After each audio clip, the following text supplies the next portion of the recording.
Hi students, இந்த வீடியோல நம்ம மேக்ரோ எக்கனாமிக்ஸ் சாப்டர் 5 மணி பார்க்கலாம்.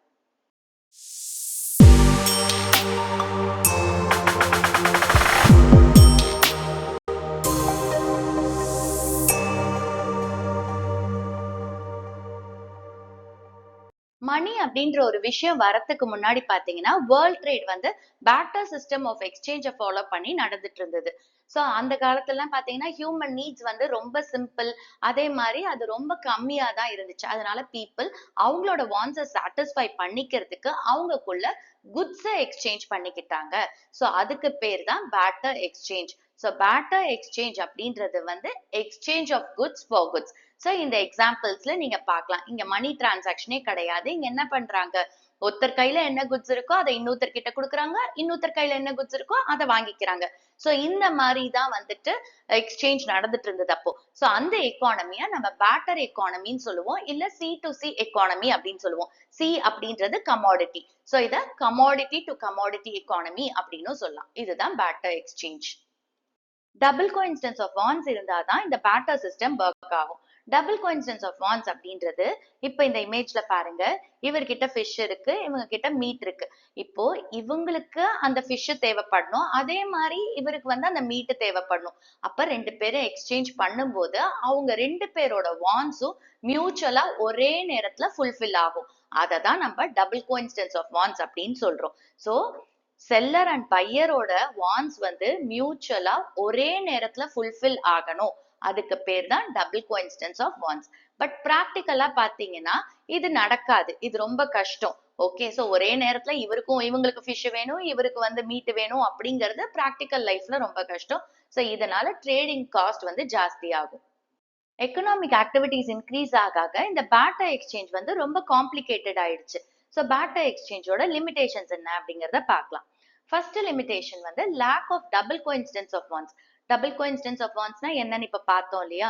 அதாவது வந்து பையர் அண்ட் செல்லரோட வாண்ட்ஸ் வந்து ஒரே நேரத்துல ஃபுல்ஃபில் ஆகணும். அதை தான் டபுள் கோஇன்சிடென்ஸ் ஆஃப் வாண்ட்ஸ் அப்படின்னு சொல்றோம். ஸோ இந்த டபுள் கோஇன்சிடென்ஸ் ஆஃப் வாண்ட்ஸ் இருந்தா மட்டும்தான் பேட்டர் சிஸ்டம் ஒர்க் ஆகும். பட் நம்ம பிராக்டிக்கலா பார்க்கும்போது இது ரொம்ப ரேரா தான் நடக்கும். ஓகே, இங்க ஒரு எக்ஸாம்பிள் பாருங்க. ஏ கிட்ட ஒரு ப்ராடக்ட் இருக்கு, பி கிட்ட ஒரு ப்ராடக்ட் இருக்கு. ஓகே, ஏ வச்சிருக்கிற ப்ராடக்ட் பிக்கு வேணும், ஆனா பி வச்சிருக்கிற ப்ராடக்ட் ஏக்கு வேணாம். அப்ப இந்த இடத்துல வந்து டபுள் கோஇன்சிடென்ஸ் ஆஃப் வாண்ட்ஸ் இல்ல. ஏக்கும் பிக்கும் ஒரே நேரத்துல அவங்களோட வாண்ட் சாட்டிஸ்ஃபை ஆகனாதான் அதை டபுள் கோஇன்சிடென்ஸ் ஆஃப் வாண்ட்ஸ்ன்னு சொல்றோம். பட் இங்க வந்து பிக்கு ஏயோட ப்ராடக்ட் வேணும், ஆனா ஏக்கு வந்து பியோட ப்ராடக்ட் வேண்டாம். சோ அப்ப என்ன ஆகும், இங்க பேட்டர் சிஸ்டம் ஒர்க் ஆகாது. சோ இது ஒரு limitation. Next limitation lack of common measure of value. Barter சிஸ்டம்ல பாத்தீங்கன்னா எல்லா கமாடிட்டிஸும் ஈக்குவல் வேல்யூ கிடையாது. அதே மாதிரி குட்ஸ் அண்ட் சர்வீசஸோட வேல்யூக்கு காமன் யூனிட்ஸ் அப்படிங்கிறது கிடையாது. சோ இப்ப இந்த காமன் யூனிட் அப்படின்னு இருந்தா மட்டும்தான் நம்ம எக்ஸ்சேஞ்ச் ரேஷியோவை எக்ஸ்பிரஸ் பண்ண முடியும்.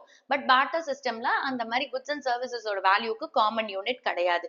ஃபார் எக்ஸாம்பிள், இப்ப ஏ கிட்ட மில்க் இருக்கு, பி கிட்ட ரைஸ் இருக்கு. இப்போ பி கிட்ட இருந்து ஏ வந்து 1 கிலோகிராம் ஆஃப் ரைஸ் வாங்கணும் அப்படின்னா ஏ என்ன செய்யணும், இன் எக்ஸ்சேஞ்ச் மில்க் கொடுக்கணும். பட் எவ்வளவு மில்க் பிக்கு எக்ஸ்சேஞ்ச் பண்ணணும் அப்படிங்கிறது டிசைட் பண்ண முடியாது. ஏன்னா இங்க வந்து காமன் யூனிட் ஆஃப் மெஷர்மெண்ட் இல்ல. சோ இந்த காமன் மெஷர் இல்லாததுனால என்ன ஆகும் அப்படின்னு பாத்தீங்கன்னா எக்ஸ்சேஞ்ச் ரேஷியோவை ஏதோ ரேண்டமா, இந்த நீ இவ்வளவு அரிசி கொடுத்த, நான் இவ்வளவு பால் கொடுக்குறேன் அப்படின்னு ஒரு ரேண்டமா தான் எக்ஸ்சேஞ்ச் பண்ணுவாங்க. சோ அதனால என்ன ஆகும், இதுல யாரா ஒரு பார்ட்டி சஃபர் ஆவாங்க. Third limitation lack of standard of deferred payment. ஒரு எக்ஸாம்பிள் சொல்றேன். ஸோ பேட்டர் சிஸ்டம் பீரியட்ல பாத்தீங்கன்னா ஏ பின்னு ரெண்டு பேர் இருக்காங்க. ஏ என்ன செய்யறாரு, பி கிட்ட இருக்கிற குட்ஸை வாங்கிக்கிட்டாரு. இப்ப இன் ரிட்டர்ன் அவர் என்ன பண்ணும், ஏ வந்து அவரோட குட்ஸை பி கிட்ட எக்ஸ்சேஞ்ச் பண்ணும். பட் ஏ என்ன சொல்றாரு, பி கிட்ட நான் இப்போ உன்னோட குட்ஸ் எடுத்துக்கிறேன், பட் ஃபியூச்சர்ல நான் என்னோட குட்ஸை உனக்கு ரீபே பண்ணிடுறேன் அப்படின்னு சொல்றாரு. ஓகே, இந்த மாதிரி ஒரு future payments or credit transactions இதுக்கான அக்ரிமெண்ட் வந்து நடக்கிறது ரொம்ப கஷ்டம் இந்த பேட்டர் சிஸ்டம்ல. என்ன ரீசன்ஸ் அப்படின்னு பாத்தீங்கன்னா, இப்ப இந்த பாரோவர் அதாவது ஏ இருக்கார் இல்லையா, அவர் ரீபே பண்ற டைம்ல இப்ப என்ன குவாலிட்டி வச்சிருக்காரோ அதே குவாலிட்டியில அவரால் ரீபே பண்ண முடியுமாங்கிறது தெரியாது. ஓகே, ஒண்ணு. ரெண்டாவது ரீசன் என்ன அப்படின்னு பாத்தீங்கன்னா, ரீபேமெண்ட் பண்ணும்போது எந்த ஸ்பெசிபிக் கமாடிட்டியா அவங்க யூஸ் பண்ணணும் அப்படிங்கறதுல அவங்களுக்குள்ள ஒரு கான்ஃபிளிக்ட் வரலாம். அடுத்தது பாத்தீங்கன்னா, இப்போ ஏ வச்சிருக்காரு இல்லையா, அந்த குட்ஸோட வேல்யூ இப்போ ஒரு வேல்யூல இருக்கலாம்.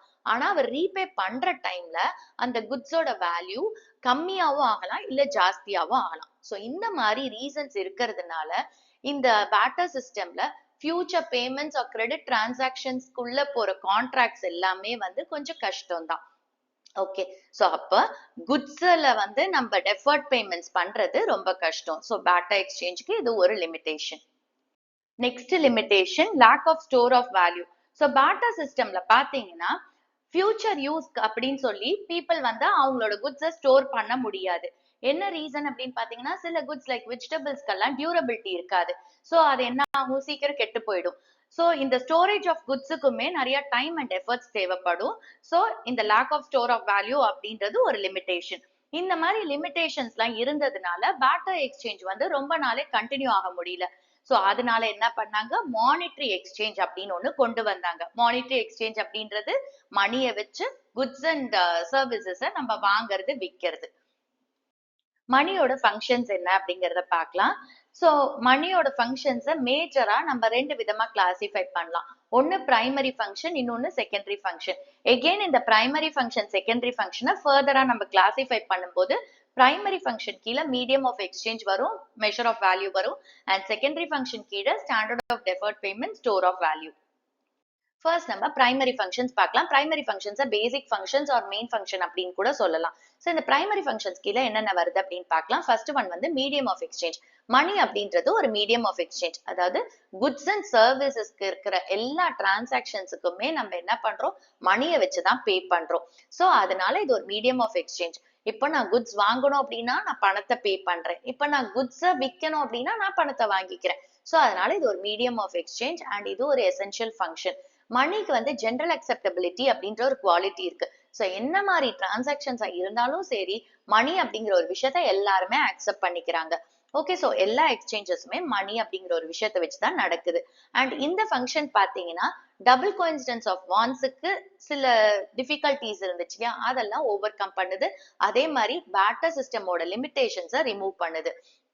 அதே மாதிரி பாத்தீங்கன்னா பர்ச்சேஸ் அண்ட் சேல வந்து நம்ம மணி வச்சு பண்ண முடியும். இப்ப பையர் அண்ட் செல்லர் இண்டிபெண்டா என்ன பண்ண முடியும், மணியை வச்சு டிரான்சாக்ட் பண்ணிக்க முடியும். ஓகே. இப்ப நான் வந்து ஒரு கடைக்கு போறேன், எனக்கு வேணுங்கிறத நான் வாங்கிக்கலாம், செல்லருக்கு என்ன தேவைங்கிறத நான் பார்க்க வேண்டாம். சோ எனக்கு என்ன தேவையோ நான் பர்ச்சேஸ் பண்ணி பணத்தை கொடுத்துட்டு வந்துடுறேன். அதே மாதிரி செல்லருக்கு வந்து நான் எனக்கு என்ன வேணுமோ அதை கொடுத்துருவாரு, அவருக்கு இன் எக்ஸ்சேஞ்ச் பணத்தை வாங்கிக்கிறாரு. சோ இங்க வந்து டிரான்சாக்ஷன்ஸ் இண்டிபெண்டா நடக்குது பையர் அண்ட் செல்லருக்குள்ள. அதே மாதிரி பாத்தீங்கன்னா இந்த மணி அப்படிங்கிற ஒரு விஷயத்தினால ட்ரேட் வந்து ஸ்மூத்தா நடக்குது. அண்ட் இது வந்து எக்கானமில நடக்கிற எல்லா டிரான்சாக்ஷன்ஸுக்குமே வந்து ஹெல்ப் பண்ணுது. சோ மணிக்கு வந்து ஹியூமன் வாண்ட்ஸை சாட்டிஸ்ஃபை பண்ற பவர் கிடையாது. பட் அவங்கள வந்து அந்த அவங்களுக்கு என்ன வாண்ட்ஸ் இருக்கோ அதை வாங்கிக்கிறதுக்கான பவரை கொடுக்குது இந்த மணி. ஓகே. சோ இதுதான் மீடியம் ஆஃப் எக்ஸ்சேஞ்ச். பிரைமரி ஃபங்க்ஷனோட next function measure of value. இதை யூனிட் ஆஃப் வேல்யூ அப்படின்னு சொல்லலாம்.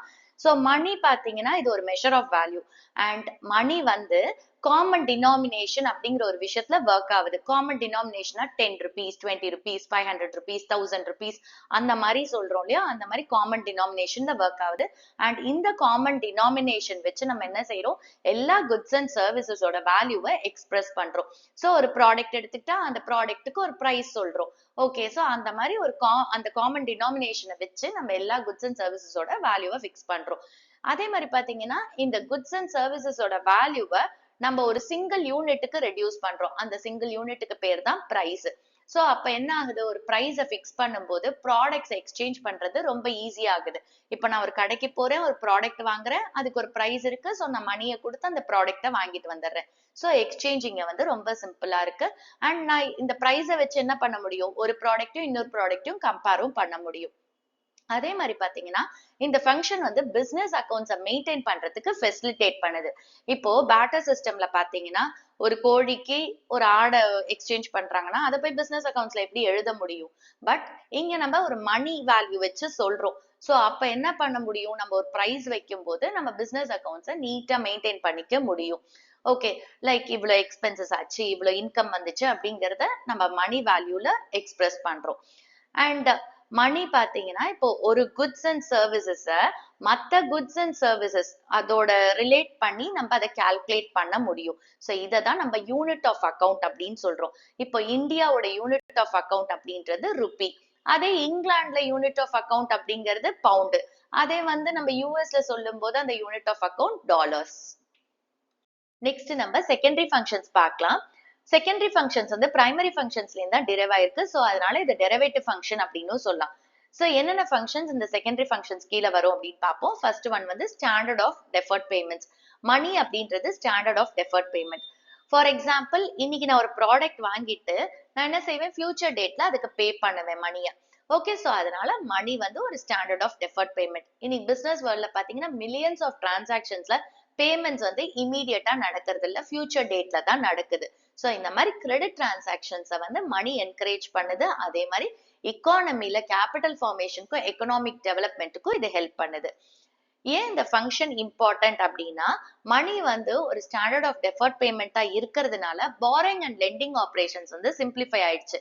ஸோ இன்னைக்கு நான் பணத்தை பாரோ பண்ணா ஃபியூச்சர் டேட்ல அதை ரீபே பண்ணிக்கலாம். ஏன்னா மணி அப்படின்றது என்னது, ஒரு ஸ்டாண்டர்ட் ஆஃப் டெஃபர்ட் பேமெண்ட். அதே மாதிரி மணி வந்து ஒரு ஸ்டாண்டர்ட் ஆஃப் டெஃபர்ட் பேமெண்டா இருக்கிறதுனால ஃபினான்ஷியல் இன்ஸ்டிடியூஷன்ஸ் எல்லாம் கிரியேட் ஆயிருக்கு. செகண்டரி ஃபங்க்ஷன்ஸ்ல நெக்ஸ்ட் வந்து ஸ்டோர் ஆஃப் வேல்யூ ஒரு அசெட் ஃபங்க்ஷன் ஆஃப் மணி. மணி அப்படின்றது ஸ்டோர் ஆஃப் வேல்யூ. மணியை வச்சு நம்ம பர்ச்சேசிங் பவரை பிரசன்ட்ல இருந்து ஃபியூச்சருக்கு டிரான்ஸ்ஃபர் பண்ண முடியும். அதாவது மணியை நம்ம சேவ் பண்ணி வச்சுக்கலாம் ஃபியூச்சருக்காக. நம்ம ஃபியூச்சர்ல பர்ச்சேஸ் பண்றதுக்காக மணியை சேவ் பண்ணலாம். ஃபியூச்சர்ல நம்மளுக்கு ஏதாவது தேவை, ஓகே, எல்லாத்துக்குமே நம்ம ஸ்பெண்ட் தான் பண்ண போறோம், அதுதான் பர்ச்சேசிங் பவர் அப்படின்னு சொல்றோம். சோ அதுக்காக நம்ம என்ன பண்ண முடியும், மணியை சேவ் பண்ணி வைக்க முடியும். So money as a store of value. So money அப்படின்றது வந்து சொத்து சேர்க்கறதுல ஒரு வழி. இப்ப நம்ம வந்து லேண்டு, பில்டிங்ஸ், கோல்டு இந்த மாதிரி நம்ம வந்து சொத்து சேர்க்கலாம். பட் மணியை வச்சு நம்ம சேவ் பண்ணும் போது என்ன ஆகுது, அது ரொம்ப எக்கனாமிக்கல், சீப்பா அண்ட் கன்வீனியன்ட். இப்ப நம்ம ஒரு லேண்ட் வாங்கணும்னா அதுக்கு நிறைய ஃபார்மாலிட்டிஸ் இருக்கு. பட் மணியை அப்படியே நம்ம சேவ் பண்ணி வச்சுக்கலாம். இது ரொம்ப கன்வீனியன்டான ஒரு வழி. அண்ட் இண்டிவிஜுவல்ஸ்க்கு வந்து இந்த மணி செக்யூரிட்டி கொடுக்குது. அதாவது அவங்களோட ஃபியூச்சர் கண்டிஜென்சிஸ், அதே மாதிரி ஏதாவது எமர்ஜென்சிஸ் ஃபியூச்சர்ல இருக்கு அப்படின்னா அதெல்லாம் மீட் அவுட் பண்றதுக்கு அவங்களுக்கு வந்து ஒரு செக்யூரிட்டி ப்ரொவைட் பண்ணுது. அதே மாதிரி அவங்களோட ஃபியூச்சர் டெட்ஸை ரீபே பண்றதுக்கும் இது வந்து ஒரு செக்யூரிட்டியா இருக்கு இந்த மணி. பேட்டர் சிஸ்டம்ல பாத்தீங்கன்னா குட்ஸை வந்து நம்ம வெல்த்தா ஸ்டோர் பண்ணி வைக்க முடியாது ஃபியூச்சர் யூஸ்க்காக. ஏன்னா சில குட்ஸ் லைக் வெஜிடபிள்ஸ், அதே மாதிரி ஃப்ரூட்ஸ் இதெல்லாம் பாத்தீங்கன்னா ஈஸியா கெட்டு போயிடும் சீக்கிரமாவே. சோ அதே மாதிரி இதை ஸ்டோர் பண்ணி வைக்கணும் அப்படிங்கும் போதும் அதோட காஸ்டும் ஜாஸ்தியா இருக்கும். So money as a store of value அப்படிங்கும் போது அதுக்கு சில அட்வான்டேஜஸ் இருக்கு. இப்ப மணி வந்து நம்மளுக்கு நிறைய டினாமினேஷன்ஸ்ல இருக்கு, ஃப்ரம் 1 rupee to 500 rupees. அதே மாதிரி மணி வந்து எங்க வேணாலும் நம்ம எடுத்துட்டு போக முடியும். அதே மாதிரி மணியை ஸ்டோர் பண்றது ரொம்ப ஈஸி அண்ட் எக்கனாமிக்கல். அண்ட் இதுக்கு ஸ்டோரேஜ் ஸ்பேஸ் எல்லாம் ரொம்ப தேவை கிடையாது. அண்ட் மணியை வந்து ஜென்ரல் அக்செப்டபிலிட்டி அப்படிங்கிற ஒரு குவாலிட்டி இருக்கு. அதாவது எந்த டைம்ல எந்த குட்ஸை வாங்கினாலும் நம்ம மணி அப்படின்ற ஒரு விஷயத்த கொடுத்து நம்ம வாங்கிக்க முடியும். ஸோ அதுக்கு ஜென்ரல் அக்செப்டபிலிட்டி அப்படின்ற ஒரு குவாலிட்டி இருக்கு. அண்ட் சேவிங்ஸ் அப்படின்னு வரும்போது நம்ம குட்ஸை விட இந்த மணியா நம்ம சேவ் பண்ணும்போது நம்ம ரொம்ப செக்யூர்டா இருப்போம். பேட்டர் சிஸ்டமோட லிமிடேஷன்ஸை மணி வந்து ஓவர் கம் பண்ணுது. இது எப்படி அப்படின்னு பார்க்கலாம். ஃபர்ஸ்ட் ஒன் வந்து மீடியம் ஆஃப் எக்ஸ்சேஞ்ச். ஸோ மணி ஒரு மீடியம் ஆஃப் எக்ஸ்சேஞ்சா இருந்து பேட்டர் சிஸ்டம்ல இந்த டபுள் கோஇன்சிடென்ஸ் ஆஃப் வான்ஸோட ப்ராப்ளமை அது ரிமூவ் பண்ணுது. ஸோ இங்க வந்து சேல் அண்ட் பர்ச்சேஸ் ஆஃப் குட்ஸோட ஆக்டை இது செப்பரேட் பண்ணுது. அதாவது பையருக்கு என்ன குட்ஸ் வாங்கணுமோ அவங்க பணத்தை கொடுத்து வாங்கிட்டு போயிடுவாங்க. அதே மாதிரி செல்லருக்கு எந்த குட்ஸை செல் பண்ணணுமோ அவங்க பணத்துக்கு செல் பண்ணிட்டு போயிடுவாங்க. சோ இந்த மாதிரி பார்க்கும்போது பையர் அண்ட் செல்லர் ரெண்டு பேருக்குமே மேக்சிமம் சாட்டிஸ்பாக்சன் கிடைக்குது. ஏன்னா மணி இங்க வந்து மீடியம் ஆஃப் எக்ஸ்சேஞ்சா இருக்கிறதுனால. நெக்ஸ்ட் வந்து measure of value. So barter சிஸ்டம்ல பாத்தீங்கன்னா டிஃப்ரெண்ட் குட்ஸுக்கு டிஃப்ரெண்ட் வேல்யூஸ் இருக்கு. ஸோ இங்க ஒரு காமன் டினாமினேஷன் அப்படின்றது இந்த பேட்டர் சிஸ்டம்ல இல்ல. ஸோ காமன் டினாமினேஷன் இல்லாதனால அதோட எக்ஸ்சேஞ்ச் ரேஷியோஸை எக்ஸ்பிரஸ் பண்ண முடியாது. பட் மணி பாத்தீங்கன்னா இது வந்து குட்ஸ் அண்ட் சர்வீசஸோட வேல்யூவை எக்ஸ்பிரஸ் பண்ணுது ஒரு காமன் டினாமினேஷன் வச்சு. அதே மாதிரி அந்த வேல்யூ ஆஃப் குட்ஸ் அண்ட் சர்வீசஸை நம்ம ஒரு சிங்கிள் யூனிட்டுக்கு ரெடியூஸ் பண்றோம். அதுக்கு பேர் தான் பிரைஸ் அப்படின்னு சொல்றோம். ஸோ அப்ப என்ன பண்ண முடியும், இங்க கமாடிட்டிஸ், ஒவ்வொரு கமாடிட்டிஸோட வேல்யூவையும் நம்ம வந்து கம்பேரும் பண்ண முடியும். ஸோ அது ரொம்ப ஈஸி. நெக்ஸ்ட் வந்து ஸ்டோர் ஆஃப் வேல்யூ. பேட்டர் சிஸ்டம்ல பார்த்தோம்னா குட்ஸை வந்து நம்ம ஃபியூச்சர் யூஸ்க்காக ஸ்டோர் பண்ண முடியாது. அது கொஞ்சம் கஷ்டம். ஏன்னா முக்காவாசி குட்ஸ் வந்து கெட்டு போற குட்ஸா இருக்கும். அதே மாதிரி ஸ்டோர் பண்ணணும் அப்படின்னா ஸ்டோரேஜ் ஸ்பேஸ் நிறைய தேவைப்படும். அதுக்கு டிரான்ஸ்போர்ட்டேஷன் காஸ்டும் ஆகும். பட் மணி பாத்தீங்கன்னா ஃபியூச்சர் யூஸ்க்காக ஈஸியா நம்ம ஸ்டோர் பண்ணி வைக்க முடியும். அண்ட் இது ரொம்ப கன்வீனியன்ட். அதே மாதிரி எக்கனாமிக் மீன்ஸ் இந்த மணியை வந்து ஏர்னிங்ஸாவோ வெல்த்தாவோ ஸ்டோர் பண்றது. ஓகே. அண்ட் மணிக்கு வந்து ஜெனரல் அக்செப்டபிலிட்டி அப்படிங்கிற ஒரு குவாலிட்டி இருக்கு. அதே மாதிரி பாத்தீங்கன்னா மத்த குட்ஸை கம்பேர் பண்ணும்போது இதோட வேல்யூ வந்து ஸ்டேபிளா இருக்கும். நெக்ஸ்ட் வந்து standard of deferred payments. Barter system வந்து இந்த ஸ்டாண்டர்ட் ஆஃப் டெஃபர்ட் பேமெண்ட்ஸ் அப்படிங்கிற ஒரு விஷயத்துக்கு வந்து சூட்டபிளான ஒரு இது கிடையாது. ஏன்னா வந்து நம்ம கிரெடிட் டிரான்சாக்ஷன்ஸை பேட்டர் சிஸ்டம்ல பண்ண முடியாது. ஏன்னா இப்ப வந்து கிரெடிட் டிரான்சாக்ஷன் பண்ண போறாங்க அப்படின்னா அந்த பாரோவர் வந்து திருப்பி அந்த ரீபேமெண்ட் டைம்ல அவரோட குட்ஸ் வந்து அதே குவாலிட்டியில இருக்குமா அப்படிங்கிறது தெரியாது. அதே மாதிரி ரீபேமெண்ட் பண்ணும்போது அவங்க எந்த ஸ்பெசிபிக் கமாடிட்டிஸை வந்து யூஸ் பண்ண போறாங்க அப்படிங்கிறதுல அவங்களுக்குள்ள ப்ராப்ளம் வரலாம். அதே மாதிரி பாரோவரோட குட்ஸ் வந்து ரீபே பண்ற டைம்ல அதோட வேல்யூ ஜாஸ்தியாவும் ஆகலாம் இல்ல கம்மியாவும் ஆகலாம். சோ இந்த மாதிரி ப்ராப்ளம்ஸ் எல்லாம் வந்து நம்மளுக்கு பேட்டர் சிஸ்டம்ல இருக்கு. அதே வந்து மணியை வச்சு பார்க்கும்போது மணிக்கு வந்து ஜெனரல் அக்செப்டபிலிட்டி அப்படின்ற ஒரு குவாலிட்டி இருக்கிறதுனால ஃபியூச்சர் பேமெண்ட்ஸ் எல்லாம் நம்ம பண்ண முடியும். சோ அதனால இங்க என்ன ஆயிருக்கு, இந்த மணி அப்படின்ற ஒரு விஷயத்துக்கு அதாவது அதுக்கு ஒரு டெஃபர்ட் பேமெண்ட்ஸ் அப்படிங்கிற ஒரு ஸ்டாண்டர்ட் இருக்கிறதுனால இதை நம்ம பாரோ பண்றதுக்கும் லெண்ட் பண்றதுக்கும் ரொம்ப ஈஸியா இருக்கு. ஸோ பாரோயிங் லெண்டிங் ஆப்ரேஷன்ஸ் எல்லாம் சிம்பிளிஃபை ஆயிடுச்சு. அண்ட் இது வந்து கேபிட்டல் ஃபார்மேஷனுக்கு என்கரேஜ் பண்ணுது. இந்த சாப்டர்ல ஒரு முக்கியமான டாபிக் பார்க்க போறோம், மணி சப்ளை. மணி சப்ளை அப்படின்றது இக்கானமில ஒரு பர்டிகுலர் பாயிண்ட் ஆஃப் டைம்ல பப்ளிக் கிட்ட எவ்வளவு டோட்டல் வால்யூம் ஆஃப் மணி இருக்கோ அதை தான் மணி சப்ளை அப்படின்னு சொல்றோம். ஓகே. சோ இப்போ இதோட ஃபீச்சர்ஸ் பார்ப்போம். ஃபர்ஸ்ட் ஒன் வந்து it includes money held by public only. So அப்ப இந்த பப்ளிக்னு டேர்ம்குள்ள யார் வருவாங்க அப்படின்னு பாத்தீங்கன்னா மணி யூசிங் செக்டார் தான் வருவாங்க. மணி யூசிங் செக்டார் அப்படிங்கிறவங்க இக்கானமில யார் வந்து மணியை யூஸ் பண்றாங்களோ அவங்க. சோ அது வந்து individuals and business firms. Okay. அந்த பப்ளிக்னு டேர்ம்குள்ள மணி கிரியேட்டிங் செக்டார் வராது. மணி கிரியேட்டிங் செக்டார் அப்படிங்கிறவங்க வந்து யார் அந்த மணியை ப்ரொடியூஸ் பண்றாங்க சப்ளை பண்றாங்களோ அவங்க தான் மணி கிரியேட்டிங் செக்டார். அதாவது கவர்மெண்ட் அண்ட் பேங்கிங் சிஸ்டம் வந்து இந்த பப்ளிக் அப்படிங்கிற டேர்ம்குள்ள வராது. ஏன்னா இவங்க வந்து கேஷ் பேலன்சஸ் ஹோல்ட் பண்றாங்கல்ல, அது வந்து கண்ட்ரியோட ஆக்சுவல் சர்க்குலேஷன் தான் இந்த கேஷ் பேலன்சஸ் வராது. சோ அதனால வந்து நம்ம இந்த மணி கிரியேட்டிங் செக்டாரை பப்ளிக் அப்படிங்கிற டேர்ம்குள்ள கொண்டு வர மாட்டோம். சோ அப்ப இந்த பப்ளிக் அப்படிங்கிறது யாரு, money using sector, individuals and business firms. And இந்த மணி சப்ளை அப்படின்றது ஸ்டாக் கான்செப்ட். நம்ம ஃபர்ஸ்ட் சாப்டர்ல படிச்சோம்ல, சர்க்குலர் ஃப்ளோ ஆஃப் இன்கம்ல ஸ்டாக் கான்செப்ட், ஃப்ளோ கான்செப்ட் எல்லாம். சோ ஸ்டாக் கான்செப்ட் அப்படிங்கும் போது இதை வந்து என்ன பண்றோம், இந்த மணி சப்ளைய ஒரு பர்டிகுலர் பாயிண்ட் ஆஃப் டைம்ல நம்ம மெஷர் பண்றோம். சோ அதனால இது ஸ்டாக் கான்செப்ட். நெக்ஸ்ட் நம்ம ரெண்டு கான்செப்ட் பார்க்க போறோம். ஒன்னு வந்து components of money supply. So money சப்ளைல பாத்தீங்கன்னா ரெண்டு கான்செப்ட்ஸ் இருக்கு. ஒன்னு வந்து currency with public and demand deposits with banks. ஓகேவா. அதே மாதிரி இப்ப பாத்தீங்கன்னா நம்மளுக்கு டைப்ஸ் ஆஃப் டெபாசிட்ஸ் இருக்கு. என்னென்ன டைப்ஸ் அப்படின்னு பாத்தீங்கன்னா ஃபர்ஸ்ட் வந்து பிக்ஸட் டெபாசிட் இருக்கு, அதுக்கப்புறம் கரன்சி காயின்ஸா வச்சுக்க முடியும், அடுத்தது சேவிங்ஸ் இருக்கு, அடுத்தது போஸ்ட் ஆஃபீஸ் சேவிங்ஸ் டெபாசிட்ஸ் இருக்கு. இந்த மாதிரி டிஃப்ரெண்ட் டைப்ஸ் ஆஃப் டெபாசிட்ஸ் இருக்கு.